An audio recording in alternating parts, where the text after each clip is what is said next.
Besart Kelmendi, i njohur me Nofkën Gjesi, është fituesi i edicionit të 4 të shtëpisë më të famshme në Shqipëri. Pas fitores, Gjesi u takua me familjarët ku po e prisin në studio. Nëna e banorit Pejan e emocionoi me fjalët ku e përgëzoi përdorimin dhe respektin që këngëtari kishte në raport me banorët e tjerë. Jam nëna më e lumtur për durimin tënd dhe respektin që e ke pasur për të gjithë banorët, u shpreh ajo teksa përqafonte Gjestin. Gjesi arriti të fitojë çmimin e madh për 100.000 eurosh duke lënë pas Rozana Radin si finalisten e dytë.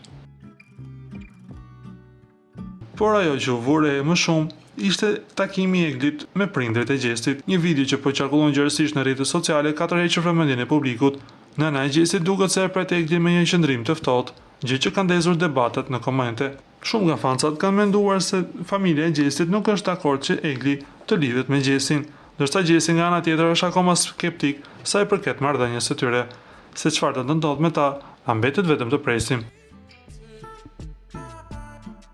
Lutem klikoni tek butoni subscribe për të marrë të rejat më të fundit nga showbizi shqiptar.